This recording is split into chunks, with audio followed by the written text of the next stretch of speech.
YS Jaganmohan Reddy గారి పార్టీకి పెద్ద కష్టమే వచ్చి పడింది. మొత్తం రాష్ట్రంలో ఎక్కడ నీలిరంగు కనబడకుండా చేయాలనుకుంటుందా కొత్త ప్రభుత్వం? ఒకవేళ చంద్రబాబు నాయుడు గారు తీసుకుంటున్న నిర్ణయాల్లో పూర్తిగా వైసీపీని రాష్ట్రంలో ఎక్కడ ఉంచకూడదని చెప్పి ఆలోచన చేస్తుందా? తాజాగా నిర్మాణంలో ఉన్న పార్టీ కార్యాలయాలతో పాటు ఆల్రెడీ నిర్మించేసి ఉన్న పార్టీ కార్యాలయాలకు కూడా నోటీసులు ఇవ్వడం, వాళ్ళకి టైం కూడా ఇస్తున్నారు. ఎందుకు దీన్ని ఉంచాలి, ఎందుకు కూల్చకూడదు, మీరు వివరణ ఇవ్వండి అంటూ వారం రోజులు టైం ఇచ్చి వాళ్ళకి నోటీసులు కూడా ఇస్తున్నారు. కొన్ని చోట్ల నోటీసులు చింపేస్తున్నారు, కొన్ని చోట్ల రిసీవ్ చేసుకుంటున్నారు. ఇది ఒక అతిపెద్ద వివాదంగా మారేలా కనిపిస్తుందా, లేదంటే వైసీపీ దీన్ని అతిపెద్ద వివాదం చేయాలనుకుంటుందా? ఇది అంశం మీద చర్చించే ప్రయత్నం చేద్దాం. సరే, ఓవరాల్గా చూస్తూ ఉంటే కామన్గా జనాలు అనుకుంటుంది ఒక్క దెబ్బకు 175 పెట్టలా అన్నట్టు. ఎందుకంటే ఆయన ఒక్క ప్రజావేదిక కూలిస్తే వీళ్ళు మొత్తం రాష్ట్రంలో ఉన్న అన్ని నియోజకవర్గాల్లో ఉన్న పార్టీ ఆఫీసులకి నోటీసులు ఇచ్చి కూల్చే ప్రయత్నం ఏమన్నా చేస్తున్నారా అనేది అర్థం లేదా ఇవన్నీ మాట్లాడుకునే వాళ్ళకి. కానీ ఎందుకంటే ప్రజావేదిక ఏం తెలుగుదేశం ఆస్తి ఏం కాదు, లేదా చంద్రబాబు గారి సొంతం ఏం కాదు. ప్రజావేదిక అనేది ప్రభుత్వానికి సంబంధం. అతను అందులోనే మీటింగ్ పెట్టి ఇదిగో ఇది చట్టవిరుద్ధంగా కట్టారు అని చెప్పడం అతని ఉద్దేశం. అక్రమ నిర్మాణం. ఇప్పుడు నిన్న జగన్కి సంబంధించి వైఎస్ఆర్ కాంగ్రెస్ పార్టీ ఆఫీస్ కూడా అక్రమ నిర్మాణం కూల్చేసామని చెప్పడమే బాబు గారి ఉద్దేశం. ఇంకేముంది అక్కడ? అది ప్రభుత్వ సొమ్ము. తెలుగుదేశం కార్యాలయాన్ని ధ్వంసం చేయాల. ఏది ప్రజావేదిక ప్రభుత్వ సొమ్ము అది. కానీ ఈ పార్టీలు పార్టీ ఆఫీస్ వ్యక్తిగత. అంటే తెలుగుదేశం పార్టీకి సంబంధించి వివాదాలు తీసుకొచ్చారు వాళ్ళు, నోటీసులు ఇచ్చారు, లీగల్ గా వచ్చినాయి కాంప్లికేషన్స్. టీడీపీ ఆఫీస్ కూడా నోటీసులు ఇచ్చినట్టు. నోటీస్ అదేనేది చంద్రబాబు ఇంటికి వచ్చింది, దీనికేమో కోర్టు ద్వారా వెళ్ళారు. అప్పుడు ఇది చెరువు పోరంబోకు వాడారు, వాగు పోరంబోకు స్థలంలో వాడారు అన్నట్టు. 100 లీజు తీసుకున్నారు, 100 రూపాయలు 99 ఏళ్ళకి లీజుకి పెట్టారు. అసలు ఎవరికి లేదు, అది 30 ఏళ్ళు దాటకూడదు అని చెప్పింది. అది లీగల్ గా వెళ్ళారు. ఇక్కడ అలా కాకుండా ఇది లీగలే, ప్రభుత్వపు విధానంలో డిమాలిషన్ అన్నటువంటి. ఇక్కడ ఏంటంటే ఒకటి కార్యకర్తలలో రెడ్ డైరీ ఏదో ఒకటి చేసేయాలి అన్నటువంటి తపనని సంతృప్తి పరిచే చర్యల్లో భాగం ఇది. కాబట్టి దాని ఇంపాక్ట్ ఫ్యూచర్ ఎట్లా ఉంటుంది, ఇది దీన్ని పబ్లిక్లో కనబడేది ప్రతీకార రాజకీయంగానే కనబడుతుంది తప్పించి తెలుగుదేశం వాళ్ళందరికీ సంతోషంగా ఉంటుంది. అదే సందర్భంలో తటస్థులు ఎవరైతే దీని ఇప్పటిదాకా జరిగిన వాటిని విధ్వంసం అన్నారో దీన్ని సమర్థిస్తారా? ఈ విధానాన్ని వెంటనే అది అక్రమ కట్టడం. ఎలా అక్రమ కట్టడం? అక్రమ కట్టడం అంటే కబ్జా చేసి కడితే అక్రమ కట్టడం. అంటే అనుమతులు లేకుండా కడుతున్నారు. ఇప్పుడు బేసిక్గా పోలవరం ప్రాజెక్ట్ ఉందండి, రాజశేఖర రెడ్డి కట్టడం ప్రారంభించినప్పుడు అనుమతి ఉందా? చంద్రబాబు గారు ఏమంటారు, మేము వచ్చాక అనుమతులు తీసుకొచ్చామంటారు. అప్పటికే అండర్ కన్స్ట్రక్షనే కదా, జరుగుతున్నదే కదా. అట్లాగే ఇప్పుడు రాయలసీమ ఎత్తిపోతల పథకం అండర్ కన్స్ట్రక్షనేగా, పర్మిషన్ ఉందా దానికి? పోతిరెడ్డిపాడు పర్మిషన్ ఉందా దానికి?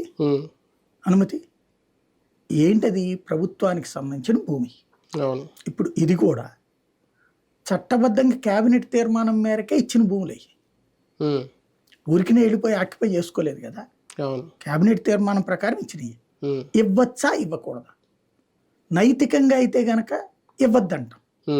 కానీ సుప్రీంకోర్టు దాకా గతంలో వెళ్ళినప్పుడు కేసులు పార్టీ కార్యాలయాలకి భూములు ఇవ్వడం తప్పేం లేదని హైకోర్టులు తేల్చి చెప్పినాయి, సుప్రీంకోర్టులు కూడా స్పష్టం చేసింది. ఎందుకంటే ఢిల్లీలో ఉండేటటువంటి పార్టీ కార్యాలయాలు ప్రభుత్వ భూములే. హైదరాబాద్లో గాంధీ భవన్ ఎవరిది? ఎన్టీఆర్ ట్రస్ట్ భవన్ ఎవరిది? ప్రభుత్వ భూమేగా, లీజేగా వాటికి. కమ్యూనిస్ట్ పార్టీ కార్యాలయాలు ఎక్కడ ఉన్నాయి? ప్రభుత్వ భూముల్లోనే కదా. దానికి ఒక విధాన నిర్ణయం ఉంది దశాబ్దాలుగా. ఏమని అంటే రాజకీయ పార్టీ అనేటటువంటిది సొంత ఆస్తి కాదు కదా, ప్రజల కోసం పార్టీ పనిచేస్తాయి కాబట్టి ప్రభుత్వపు నిధులతో కట్టకూడదు, కానీ ప్రభుత్వపు స్థలంలో కట్టుకోవచ్చు. స్థలం అనేది ప్రభుత్వం ఇవ్వాలి, ఇది పాలసీ. ఆ పాలసీ ప్రకారమే కట్టుకున్నారు గతంలో.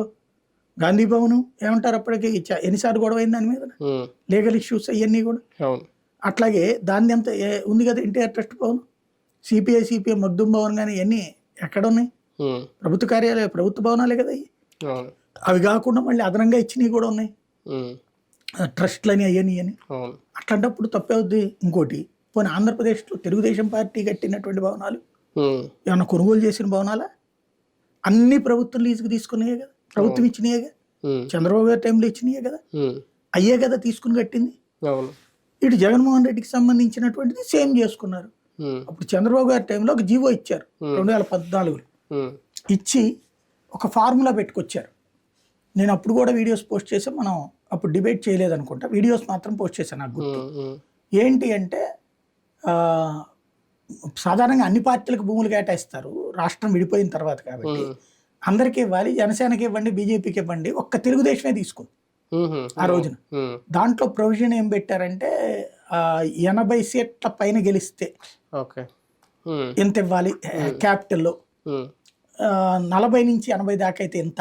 ఇది ఉమ్మడిగా ఉన్నప్పుడు విడిపోయాక 2016-17లో చేసుకొచ్చింది. 80 సీట్లు గెలిచాకంటే అధికారంలోకి వచ్చిన వాళ్ళకి అంటే వాళ్ళకి ఎక్కువ, అదే తక్కువ గెలిచినటువంటి వాళ్ళకి తక్కువ. అసలైతే ప్రతి ఒక్కరికి భూమి ఉన్నది. ఒక సీటుని ఉన్నటువంటి వాళ్ళకి కూడా భూ కేటాయింపు అన్నటువంటి కాన్సెప్ట్ ఉంది. 1 నుంచి 40 అయితే ఇంత అన్నటువంటి ఆ లెక్కని జనసేనకి ఇవ్వాలి ఇది అని అప్పుడు నేనే వీడియో పోస్ట్ చేసింది గుర్తు నాకు బాగా. అందరికి ఇవ్వాలి కదా, వీళ్ళకి ఓన్లీ తెలుగుదేశానికే తీసుకుంటున్నారు అన్నట్టు. ఎందుకంటే వైసీపీకి ఇవ్వలేదు, జనసేనకి కూడా ఇవ్వలేదు ఆ రోజు.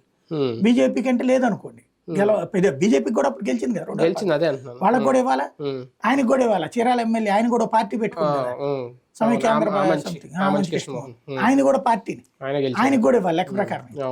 సరే అదేం జరగలేదు, వెళ్ళిపోయింది. అట్లాగా ఆ జీవో ప్రకారం చూసుకున్నా ఇచ్చుకోవచ్చు ప్రభుత్వం. తప్ప రైటా? నైతికంగా అయితే గనక తప్పు, కానీ చట్ట ప్రకారం అయితే రైటే. నైతికంగా ఇవ్వచ్చా ఇవ్వకూడదా? దశాబ్దాల తరబడి ఉన్న సంప్రదాయం అది ఇవ్వడం అన్నటువంటిది. లేకపోతే కన్స్ట్రక్షన్ తీరు, ప్యాలెస్లు కట్టాడు జగన్మోహన్ రెడ్డి, సౌదాలు కట్టారు చంద్రబాబు. ఇయే కదా ఇద్దరు చర్చ. ప్రాక్టికల్ గా పార్టీ కార్యాలయం అంటే మన కమ్యూనిస్ట్ పార్టీ ఆఫీస్ కూడా పెద్ద పెద్ద భవనాలే ఉంటాయి. ఒక్కొక్కళ్ళది ఒక్కొక్క మోడల్లో కట్టుకుంటారు. ఇప్పుడు మీరు ఇది చూడండి, భారతీయ జనతా పార్టీ జాతీయ కార్యాలయం ఢిల్లీలో అసలు ఆ లుక్ అది ఒక రాజస్వం లాగా ఉంటది. అది గొప్పగా ఫీల్ అయ్యారు. అట్లాగే ఎన్టీఆర్ ట్రస్ట్ భవనం హైదరాబాద్ ఏ రేంజ్ లో ఉంటది అది? అది ఏమన్నా ఇదే ఇట్లా కట్టడం తప్పు. ఇదేంటంటే దాన్ని ఏమంటారు ఇప్పుడు ప్రస్తుతం ఏంటంటే సోషల్ మీడియాకి సంబంధించినటువంటి కక్కేటటువంటి వాళ్ళని సంతృప్తి పరచడం, అంతే. యూనోని క్లియర్ చేయడం, అంతే. యూనో అనమాట, అంతే. ఆ గ్యాస్ ని క్లియర్ చేయడం తప్పించి ఏమీ లేదు.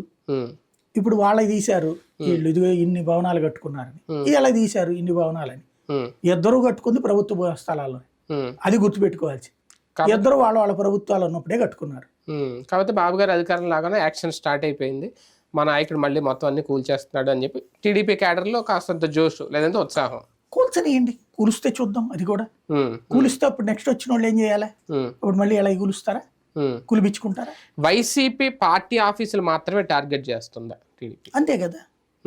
అంటే బేసిక్ నాకు తెలిసి కూల్చరక నోటీసులు అయితే ఇస్తున్నారు. ఇప్పుడు దీని వరకు ఎందుకు జరిగిందంటే ఆ హెడ్ క్వార్టర్ వచ్చేటప్పుడు ఇక్కడ వీళ్ళు పట్టించుకోవాలి. కన్స్ట్రక్షన్ జరిగిపోతుంది, ఆ మున్సిపాలిటీలో సంతకం పెట్టుకుని తీసుకునే పని మానేశారు. లేకపోతే ఒక ఆఫీసర్ నువ్వు పట్టుకొచ్చి ఇవే అంటే ఎవడన్నా వద్దంటాడే, వాళ్ళని కాదనే వాళ్ళు ఉన్నారా? వాళ్ళ ప్రభుత్వంలో ఉన్నప్పుడు అదే జరిగిపోయేది కదా. అందరూ ప్రభుత్వం పనిలో పడిపోయి పార్టీని ఎవడు పట్టించుకోలేదు. అది తెలుగుదేశం ఏంటంటే ఓ మంచి అది సుదీర్ఘ అనుభవం ఉన్నటువంటి పార్టీ కాబట్టి ప్రభుత్వ పని జరుగుతుండగానే ఈ కాగితాలు తెచ్చేసుకుంది కాబట్టి ఇంకెవడ ఏం చేయాల, దాని తగ్గ జీవో తీసుకోవడం. టీడీపీ ప్రతిపక్షంలో ఉన్నప్పుడే ప్రీ ప్లాన్డ్ గా ఉందా ఈ విషయంలో? రేపు పొద్దున్న మేము అధికారంలో రాగానే ఏం చేయాలి ముందే ఏంటనేది, అంటే ఇమీడియట్ గా వర్క్ స్టార్ట్ చేయడాన్ని అదే ఎలా చూడాలి? వాళ్ళకి బేసిక్ గా ఏంటంటే అప్పట్లో వాళ్ళ కార్యాలయాన్ని గురించి చర్చలోకి తెచ్చారు కదా. అవును, ఇక్కడ గుంటూరు మంగళగిరిది. అందుకోసం అది నువ్వు చంద్రబాబు గారి ఇంటిని గురించి చర్చకి తెచ్చారు కదా. అందుకోసం ఇప్పుడు వీళ్ళు అట్టాంటోళ్ళే అని చెప్పడం, ఇది దొందే ప్రాక్టికల్ గా. ఇప్పటికీ చంద్రబాబు గారు ఉన్నటువంటిది అది కరకట్ట వెనకాల యాజ్ పర్ చట్టం అయితే గనక ఉండడానికి వీల్లేదు, పర్మనెంట్ స్ట్రక్చర్స్ అక్కడ ఉండడానికి వీల్లేదు. అక్కడ జరిగింది అది తప్పని వీళ్ళు చూపించారు కాబట్టి వీళ్ళు తప్పుడు ప్లేస్ లోనే ఉన్నారు, తప్పుడు పనే చేశారని చెప్పారు. గుడ్, ఇది కూల్చారు, మరి అవతల పక్కని ఏమనాలి చట్ట ప్రకారం? బట్ అదే కరకట్ట వెనకాల అందరూ ఉన్నాయి, ఎవరికి కూలుస్తున్నారు? ఎప్పుడు మనం మాట్లాడుకున్నాయే కదా. కాబట్టి ఇవన్నీ ఏంటంటే చట్ట చట్టం అనేటటువంటిది ఉన్న వాళ్ళ చుట్టం, అదే చట్టం సర్కార్కి చుట్టం, ఎలా కావాలంటే అట్లా చేసుకోవచ్చు. ఈ కన్స్ట్రక్షన్లో ఉన్నవి ఆల్రెడీ పూర్తయిపోయినాయి కూడా నోటీసులు ఇచ్చారంటే దాని మధ్యలో ఆపేస్తారు, ఇంకా 5 ఏళ్ల పాటు అలా పెండింగ్లో పడాల్సిందేనవి. అండర్ కన్స్ట్రక్షన్లో ఉన్నటువంటి అయితే గనక పని చేసుకుంటుంటారు వాళ్ళు, అవునా. వీళ్ళు ఇక దాన్ని వేధిస్తారు సహజంగా. పూర్తి అయిపోయినాయి ఏమన్నా ప్రభుత్వం స్వాధీనం చేసుకుంటుంది. ఇప్పుడు కాకినాడ ఉంది, మొత్తం కంప్లీట్గా రెడీ అయిపోయింది. ఇప్పుడు కన్నబాబుకు నోటీస్ ఇచ్చారు, దానికి సంబంధించి వివరణ ఇమ్మని చెప్పి. అదేమన్నా స్వాధీనాలు ఏం చేసుకునే అవకాశం ఉండదు, చేసుకుని రంగులేనా మార్చేస్తారా? అదేం ఉండవు నాకు తెలిసి.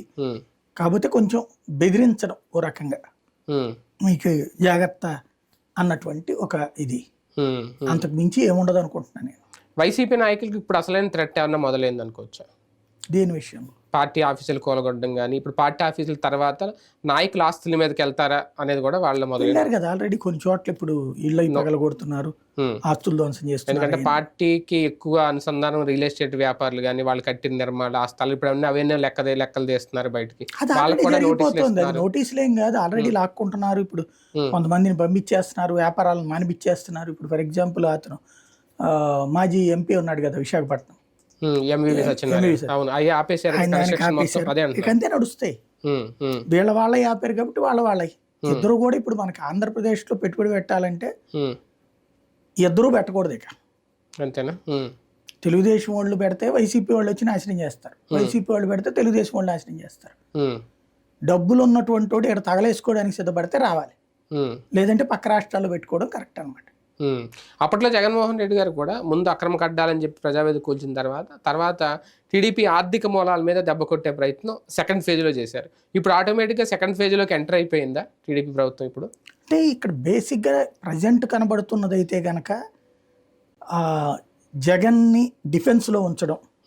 అంటే కొన్ని రోజుల పాటు ఇప్పుడు ఈ కార్యకలాపాలన్నీ కూడా ఇదిగో అతను విధ్వంస కార్డు అని వచ్చారు కాబట్టి దీన్ని కొన్నాళ్ళు చూపించాలి. ఒక 5-6 నెలల పాటు, ఒక 5-6 నెలలు అంటే ఒక ఏడాది దాకా అదే చూపెడతారు. తర్వాత ఆర్థిక పరిస్థితి ఇప్పుడు వీళ్ళకి సంబంధించి ఇచ్చిన సూపర్ 6 హామీలు ఇవన్నీ సెటరేట్ అయ్యేదాకా కూడా అదిగో అతని వల్ల ఏం చేయలేకపోతున్నాం అనేటటువంటి చర్చనే తీసుకుని వస్తారు. ఆ తర్వాతనైతే అది ఎక్కువ కాలం నడవదు కదా, ఆ తర్వాత నుంచి వాళ్ళ పనితీరు జడ్జిమెంట్. అందుకని ముందుగానే తెలివిగా ఒక్కొక్క నెలకి ఒక్కొక్క కార్యక్రమం ప్లాన్ చేసుకున్నారు. నెక్స్ట్ నెల పెన్షన్, ఆ తర్వాత నెల అన్న క్యాంటీన్లు, ఆ తర్వాత నెలలో బస్సు ఫ్రీ అని, ఇట్లాగా కొన్ని రకాలు సెట్ చేసుకుంటూ ఉంటారు. అది దశల వారీగా నడిపిస్తారు. పక్కన నడుపుతా ఇటు పక్కన వెళ్ళని అన్నారు అనుకోండి. ఇప్పుడు ఇది చేస్తూ అది వదిలేస్తే జనం యాక్సెప్ట్ చేయరు. అది జరిగిపోతా ఉంటే జనం దీన్ని పట్టించుకోరు. పార్టీకి ఆర్థిక మూలాలు సమకూర్చే నేతల మీద దెబ్బ కొడితే ఇప్పుడు ఎంవీవీ సత్యనారాయణ అంటే ఆయన చాలా పెద్ద బిల్డరు. ఇది కూడా ఇంతకుముందు కూడా జగన్ గారు అలాగే కొంతమంది నేతలను టార్గెట్ చేశారని, వీళ్ళు భయపడి పార్టీలు మారే ఆలోచన, లేదంటే భయపెట్టి లాక్కునే ఆలోచన, ఆ రాజకీయం అన్న నడుస్తుంది. అంత ఇదేం ఉండదు నాకు తెలిసి. వాళ్ళు వస్తానని వీళ్ళు తీసుకోరు. బేసిక్గా ఏంటంటే మీకు ఇది ఎట్లా ఉంటుందంటే జగను ఆస్తులు లాక్కోల, వాళ్ళ వ్యాపారానికి సంబంధించి ఎదుగుదలకు బ్రేక్ వేసాడు అతను తీసుకొచ్చిన చట్టం ద్వారా. అంటే 3 రాజధానులు అన్న తర్వాత బెజవాడ గుంటూరు ఈ మధ్యలో ఉన్నటువంటి రియల్ ఎస్టేట్ అంతా డౌన్ అయింది, అంతే కదా. వైజాగ్ ఏరియా రియల్ ఎస్టేట్ పెరిగింది. ఇప్పుడు Vizag area real estate down అవ్వాలి, ఇక్కడ పెరగాల. అది ఇక్కడ ఇందులో కనబడుతున్నటువంటిది. అంతకు మించి ఇప్పుడు వాళ్ళని తీసుకొచ్చి ఇక్కడ కూర్చోబెట్టుకుని ఇందులో మేపి మళ్ళీ తయారు చేసే కాన్సెప్ట్ ఏం చేయరు. ఇప్పుడు వీళ్ళ వాళ్ళు నష్టపోయి ఉన్నారు కదా, వీళ్ళు లాభపడాలంటే వాళ్ళు నష్టపోవాలి. అది అక్కడే విశేషం ఏంటంటే వైసీపీ వాళ్ళు కూడా వైసీపీ హయాంలో నష్టపోయారు. ఇప్పుడు ఫర్ ఎగ్జాంపుల్ మంగళగిరి మధ్యలో ఉన్నాయి, ఒక చంద్రబాబు గారి పార్టీకి సంబంధించి తెలుగుదేశం పార్టీకి సంబంధించిన వాళ్ళే కాదు అక్కడ రియల్ ఎస్టేట్. వైసీపీ అయోధ్యరామరెడ్డి బోర్డులు ఉంటాయి అక్కడ, అండర్ కన్స్ట్రక్షన్ లో ఉండి ఆగిపోయిన అపార్ట్మెంట్లు, గిల్లాలు ప్రాజెక్టులు అన్ని. దాదాపు నాకు తెలిసి 300 ప్లాన్స్ అట్లాగే మధ్యలో పెట్టుకుని కూర్చున్నాడు ఆయన 5 ఏళ్ల నుంచి. ఇప్పుడు వచ్చిన తర్వాత ఇక్కడ నడుస్తుంది. అంటే అప్పుడు నష్టపోయిన వాళ్ళలో టోటల్గా ఈ ప్రాంతపు రియల్ ఎస్టేట్ వ్యాపారం దెబ్బకొట్టాడు జగన్. ఇప్పుడు వైజాగ్ది కొడుతున్నారు ప్రజెంట్ అయితే డెవలప్ అవుతుందా? అంతే, అంటే అక్కడ పెట్టేటప్పుడు ఆగిపోతారు కదా, ఇక అదే వ్యాపారులు వచ్చి ఇక్కడ పెడతారని. జగన్ ముందు ఇది ఒక పెద్ద కష్టంగా చూడొచ్చా? ఇంకా స్టార్టింగ్ లోనే ఉంది కాబట్టి ఈజీగా కోలుకుంటారు. అతను పట్టించుకునేది ఏమైనా ఉందా? ఇప్పుడు చేసేది ఏం లేదు, అతని చేతిలో ఏం లేదు, జస్ట్ విట్నెస్. కాబట్టి ఇప్పుడు జరిగే ప్రతి చర్య కూడా తేడా ఉండేది ఏంటంటే, ఇప్పుడు జగన్ చేసినటువంటి ప్రజావేదిక ప్రభుత్వపు ఆస్తి, దాన్ని కూలిస్తేనే ఇప్పటికీ పగతో ఇప్పుడు ఇన్ని ధ్వంసం చేసినప్పుడు, ఇప్పుడు వ్యక్తిగతంగా ధ్వంసం చేశారు ఇన్ని, రేపు పొద్దున మళ్ళీ వాళ్ళు వచ్చినప్పుడు ఏం చేస్తారు? ఇప్పుడు శిలాఫలకాలు ఇవన్నీ ధ్వంసం చేశారు. రేపు వాళ్ళు వస్తే చేయమని చెప్పి నువ్వు ఇచ్చినట్ట క్లియరెన్స్ లేనట్ట. అట్లాగే అప్పుడు కొంతమందిని అరెస్టులు కేసులు పెట్టడాలు జరిగినాయి. అయ్యి వెంటనే తెలుగుదేశం సపోర్ట్ చేయడం ఇవన్నీ నడిచినాయి. ఇప్పుడు ఇక్కడ ఏం జరుగుతుంది, ఎంతమందిని సపోర్ట్ చేస్తారు ఏంటనేది చూడాలి. రైట్, చూద్దాం. నిజంగా వైసీపీ నాయకులకి థ్రెట్ స్టార్ట్ అయింది అనుకోవాలా దీంతో? లేదు అంటే ప్రభుత్వం ఏం చేసినా 5 ఏళ్ల పాటు సైలెంట్గా ఉండబోతుందా ప్రతిపక్షం? చూద్దాం.